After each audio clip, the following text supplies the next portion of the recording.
grazing lands for the animals over that side. Buildings, 1, 2, 3, 4 buildings. This is the thing that you don't expect. You expect the fire to go through and that's it, and now we have to deal with it. But it's not like that, it just keeps coming. And it's going to burn again this year. We can still see there's still some green things to burn. It's windy, it's dry, the water's low. It's a big problem for Portugal this year. But more devastating is the trees as well, the amount of trees, fruit trees, chestnut trees. It's been a crazy week of like real emotions, roller coaster of emotions. You know, I found the Portuguese people to be really compassionate. The amount of love and support they've given us has been overwhelming. People that we don't even know. It's incredible, the heart warmth of people to come and help and offer, you know, even it's financially or just to come and plant trees or just to come and shake your hand and say, what's happening? We felt like we were part of the Portuguese community. They've brought us in and just kind of given us that huge hug and said, it's okay.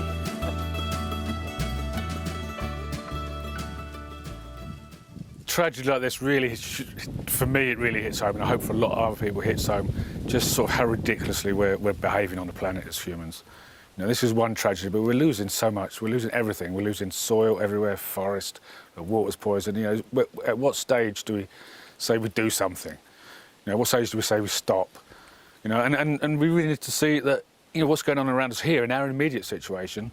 How long can that go on like that? 20 years, 30 years max maybe, and then there's nothing left. So what are we that stupid that we're not going to act now? For the past at Corga, we've worked with the local camera and the local schools, and we've done small-scale things, and they show us great interest at low level. You know, the environmental officer in Pereira ground and all these people are really keen and interested in our ideas and our proposals. But I think as it goes up the chain of power, it just fizzles out and we don't get any action. We find that the only action we can do is if we organise ourselves in small groups and fund ourselves and do things for free. Because we're never going to get rid of it all. It is the industry of Portugal, but there is a lot of things they can do to make Portugal safer. And we've got the solutions to this. That's the thing, we have the solutions. We need to make green belts around the villages, green belts around our quintas, and, you know, enforce the laws that already exist. To stop plantation of eucalyptus around waterways, roads and houses, and just plant something a lot more sensible, native trees, and trees that are much more fireproof. We have a small group of permaculture group that's been going for years, and already these guys are all active. We've been, during the fire, we've had 10 people sitting on internet connecting with people, asking seed companies for help, and you know, we need people making lists for what we can do and what we can't do. Trees we can't plant now because we're in the middle of summer and we're still going to get fires coming. But if we can get the seeds and we can keep them in pots and we can get nurseries going, then we're ready to go. As soon as the rains come, we can start planting these out. You know, the next thing is we're going to lose the soil, so we need to stabilise the soil. We need to get as many annual seeds, clovers and buckwheat and everything we can just to get some growth going, because if we don't, the first rain's going to come and everything's going to wash into the streams. We're going to get eutrophication, we're going to get algae blooms, we're going to get bad drinking water for we don't know how long. So we need to act. So I think the time now is for action. We need all the soil building techniques we can get. So we obviously need compost. And we can get it from wherever we can. There's restaurants throwing away papers on towels and all this stuff. This can all be composted. The relief programs at the moment is stuff I'm sure it's going to end up going in landfill.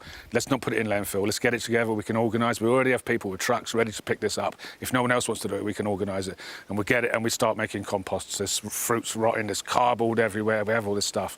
It's all compostable. We can put the worms in there and turn it over really quick and get on the soil. All the water tanks that are burnt out, you know, we've got masses of these water tanks burnt out and we've just got these frames left, but actually, you know, we've got an opportunity there because we can put wire on these from ferrous cement and put them back in, you know, make them even more fireproof for next time. You know, we turn a horrible situation into an opportunity. It's a permaculture principle. You know, the problem is the solution. We just need to turn it around and sort it out.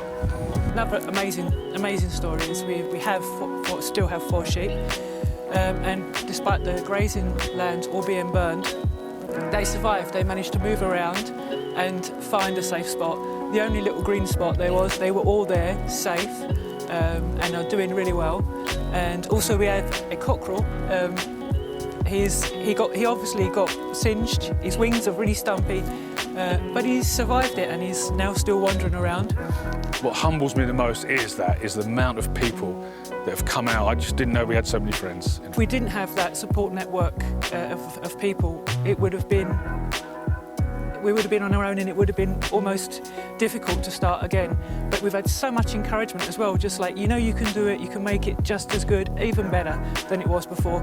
And that gives you the strength to just keep moving on. And people want to make a difference, so we can.